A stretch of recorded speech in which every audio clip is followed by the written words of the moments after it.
ಚಿಕ್ಕಬಳ್ಳಾಪುರದ ಚೀಮೂಲ್ ಚುನಾವಣೆಗೆ ಈಗಾಗಲೇ ದಿನಾಂಕ ನಿಗದಿಯಾಗಿರುವಂತಹದ್ದು. ಈ ವಿಚಾರಕ್ಕೆ ಸಂಬಂಧಿಸಿದಂತೆ ಚುನಾವಣೆ ಸಮೀಪಿಸ್ತಾ ಇದ್ದಂತೆ ಚೀಮೂಲ್ನಿಂದ ಈಗಾಗಲೇ ರೈತರಿಗೆ, ಹಾಲು ಉತ್ಪಾದಕರಿಗೆ ಗುಡ್ ನ್ಯೂಸ್ ಅನ್ನ ಕೊಟ್ಟಿರುವಂತದ್ದು. ಅಂದ್ರೆ ಚುನಾವಣೆ ಸಮೀಪಿಸ್ತಾ ಇದ್ದಂತೆ ₹1 ಬೆಂಬಲ ಬೆಲೆ ಘೋಷಣೆ ಮಾಡಿರುವ ಹಿನ್ನೆಲೆ ಬಹಳಷ್ಟು ರೀತಿಯಾದಂತಹ ಸದ್ದು ಮಾಡ್ತಾ ಇರುವಂತದ್ದು. ಈ ವಿಚಾರಕ್ಕೆ ಸಂಬಂಧಿಸಿದಂತೆ ಈಗಾಗಲೇ ಚಿಕ್ಕಬಳ್ಳಾಪುರದ ಚೀಮೂಲ್ ಎಂಡಿ ಅವರು ಸಂಕ್ಷಿಪ್ತವಾಗಿ ಅಧಿಕೃತವಾಗಿ ಮಾಹಿತಿಯನ್ನ ನೀಡಿದ್ದು, ಇನ್ನು 3 ತಿಂಗಳ ಅವಧಿಗಳವರೆಗೂ ಸಹ ಬೆಂಬಲ ಬೆಲೆ ರೈತರಿಗೆ ಸಿಗಲಿದೆ ಅಂತ ಸ್ಪಷ್ಟತೆಯನ್ನು ಸಹ ಮಾಹಿತಿಯನ್ನ ಕೊಟ್ಟಿದ್ದಾರೆ. ಹಾಗಾದ್ರೆ ಚುನಾವಣೆ ಸಮೀಪಿಸುತ್ತಿದ್ದಂತೆ ಈ ರೀತಿಯಾಗಿ ಬೆಂಬಲ ಬೆಲೆ ಘೋಷಿಸಿರುವ ಹಿನ್ನೆಲೆ ಇಂದಿನ ಕಥೆಯಾದ್ರೂ ಏನು ಎಂಬುದನ್ನ ಈ ವಿಡಿಯೋದಲ್ಲಿ ತಿಳಿದುಕೊಳ್ಳುವಂತಹ ಪ್ರಯತ್ನವನ್ನ ಮಾಡೋಣ. ಇದಕ್ಕೂ ಮುನ್ನ News18 ಡಿಜಿಟಲ್ ಆಪ್ ನಲ್ಲಿಯೂ ಲಭ್ಯವಿದೆ. ಜೊತೆಗೆ ಫೇಸ್ಬುಕ್, ಯೂಟ್ಯೂಬ್ ಹಾಗೂ ಇನ್ಸ್ಟಾಗ್ರಾಮ್ ನಲ್ಲಿಯೂ ಸಹ ಲಭ್ಯವಿರುವ ಹಿನ್ನೆಲೆ ಫೇಸ್ಬುಕ್ ಹಾಗೂ ಇನ್ಸ್ಟಾಗ್ರಾಮ್, ಯೂಟ್ಯೂಬ್ ನಲ್ಲಿ ಸಬ್ಸ್ಕ್ರೈಬ್ ಮಾಡಿ.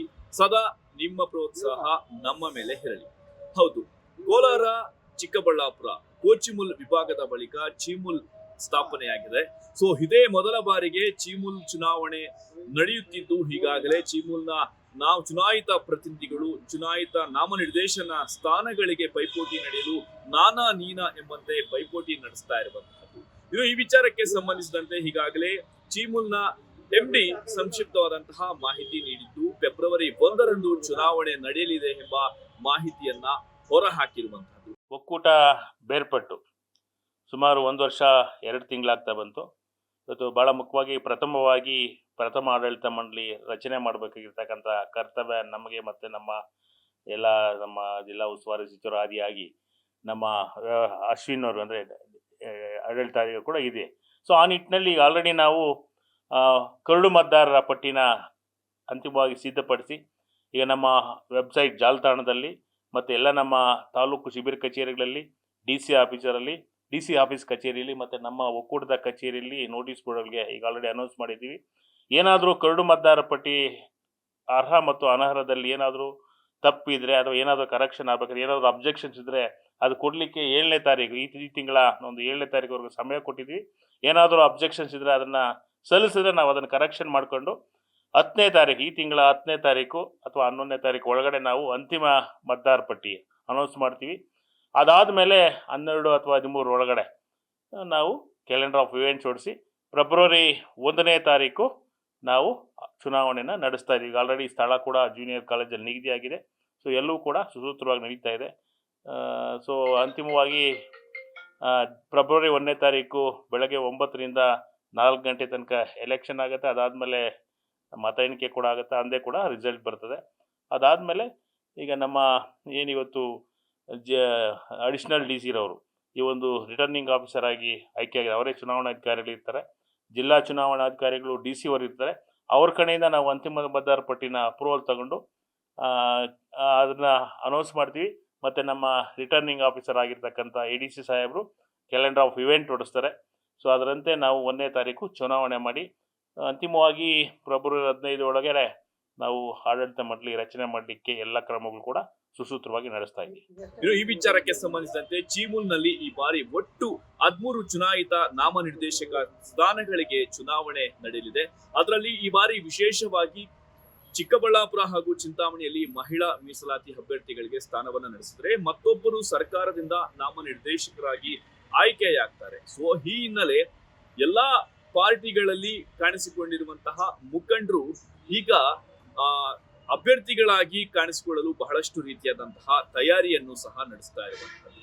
ಒಟ್ಟಾರೆ ಈ ಚೀಮೂಲ್ನಲ್ಲಿ 996 ಸಂಘಟನೆಗಳು ಅಂದ್ರೆ ಹಾಲು ಉತ್ಪಾದಕ ಸಂಘಟನೆಗಳು ಇದ್ರೆ ಅದರಲ್ಲಿ 913 ಹಾಲು ಉತ್ಪಾದಕ ಸಂಘಟನೆಗಳು ಮಾತ್ರ ಮತವನ್ನ ಚಲಾಯಿಸಲು ಅರ್ಹತೆಯನ್ನ ಪಡೆದುಕೊಂಡಿದೆ. ಇನ್ನು ಉಳಿದಂತೆ ಸಾಕಷ್ಟು ಸಂಘಟನೆಗಳು ಕ್ರೆಡಿಟ್ ಆಗಿರ್ಬೋದು, ಆಡಿಟ್ ಆಗಿರ್ಬೋದು ಅಥವಾ ಸೂಕ್ತ ಸಮಯಕ್ಕೆ ಒಂದು ಬಿಲ್ ಬಾಕಿ ಮೊತ್ತ ಉಳಿಸಿಕೊಂಡಿರುವ ಹಿನ್ನೆಲೆ ಇದನ್ನ ಚುನಾವಣೆ ಮತದಾನದಿಂದ ಬಹಿಷ್ಕರಿಸಲಾಗಿದೆ ಅಂತ ಮಾಹಿತಿಯನ್ನ ಈಗಾಗಲೇ ತಿಳಿಸಲಾಗಿದೆ.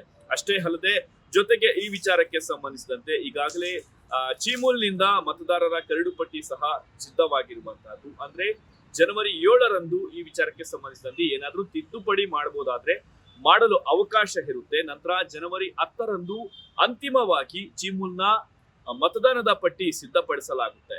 ಇನ್ನು ಫೆಬ್ರವರಿ 1ರಂದು ಇದೇ ಒಂದು ಚೀಮೂಲ್ನ ಚುನಾವಣೆ ನಡೆಯಲಿದ್ದು ಇದಕ್ಕೆ ನಾನಾ ನೀನಾ ಎಂಬಂತೆ ಆಕಾಂಕ್ಷಿಗಳು ಬಹಳಷ್ಟು ರೀತಿಯಾದಂತಹ ತಯಾರಿಯನ್ನ ನಡೆಸ್ತಾ ಇದ್ದಾರೆ.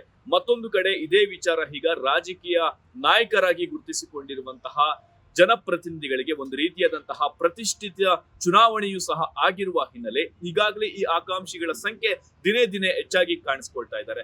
ಒಟ್ಟಾರೆ ಈ ಚೀಮೂಲ್ ಸ್ಥಾಪನೆಯಾದ ಬಳಿಕ ಇದೇ ಮೊದಲ ಬಾರಿಗೆ ಈ ಒಂದು ಚುನಾವಣೆ ನಡೆಯುತ್ತಿದ್ದು ಈ ಚುನಾವಣೆಯಲ್ಲಿ ಗೆಲುವನ್ನ ಸಾಧಿಸಿಕೊಳ್ಳಲು ಆಕಾಂಕ್ಷಿಗಳು ಬಹಳಷ್ಟು ರೀತಿಯಾದಂತಹ ಕಸರತ್ತನ್ನ ನಡೆಸಿಕೊಳ್ತಾ ಇದ್ದಾರೆ.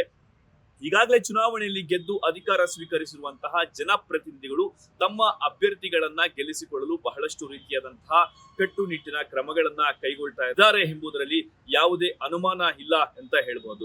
ಒಟ್ಟಾರೆ ಮೊದಲ ಬಾರಿಗೆ ಚಿಕ್ಕಬಳ್ಳಾಪುರದಲ್ಲಿ ಚೀಮೂಲ್ ಚುನಾವಣೆಗೆ ಬಹಳಷ್ಟು ರಂಗೇರ್ತಾ ಇರುವಂತದ್ದು ಈ ಚುನಾವಣೆ. ಯಾರ ಪರ ಯಾರ ಅಧಿಕಾರ ಪರ ಈ ಒಂದು ಚುನಾವಣೆಯಲ್ಲಿ ಚೀಮೂಲ್ ಅಧಿಕಾರ ವಹಿಸಿಕೊಳ್ತಾರೆ ಎಂಬುದನ್ನು ಮಾತ್ರ ನಾವು ಕಾದು ನೋಡಬೇಕಾಗಿರುವಂತದ್ದು. ಇದೇ ಇವತ್ತಿನ ನ್ಯೂಸ್ 18 ಡಿಜಿಟಲ್ ಕಂಟೆಂಟ್ ನ ವಿಶೇಷ. ನಾನು ದತ್ತಾತ್ರೇಯ, ಚಿಕ್ಕಬಳ್ಳಾಪುರ ಪ್ರತಿನಿಧಿ. ನಿರ್ಭೀತ, ನಿಷ್ಪಕ್ಷಪಾತ, ವಿಶ್ವಾಸಾರ್ಹ ಸುದ್ದಿಗಳಿಗೆ ಮತ್ತೊಂದು ಹೆಸರಾಗಿರೋ ನ್ಯೂಸ್ 18 ಕನ್ನಡ ಈಗ ಆಪ್ನಲ್ಲೂ ಲಭ್ಯ ಇದೆ. ದಯವಿಟ್ಟು ಇಲ್ಲಿರೋ QR ಕೋಡ್ ಅನ್ನ ಸ್ಕ್ಯಾನ್ ಮಾಡಿಕೊಂಡು ಆಪ್ ಡೌನ್ಲೋಡ್ ಮಾಡೋದಕ್ಕೆ ಮರಿಬೇಡಿ. ನಿಮ್ಮ ಬೆಂಬಲ ಹೀಗೆ ಸದಾ ನಮ್ಮೊಂದಿಗಿರಲಿ. ಧನ್ಯವಾದ.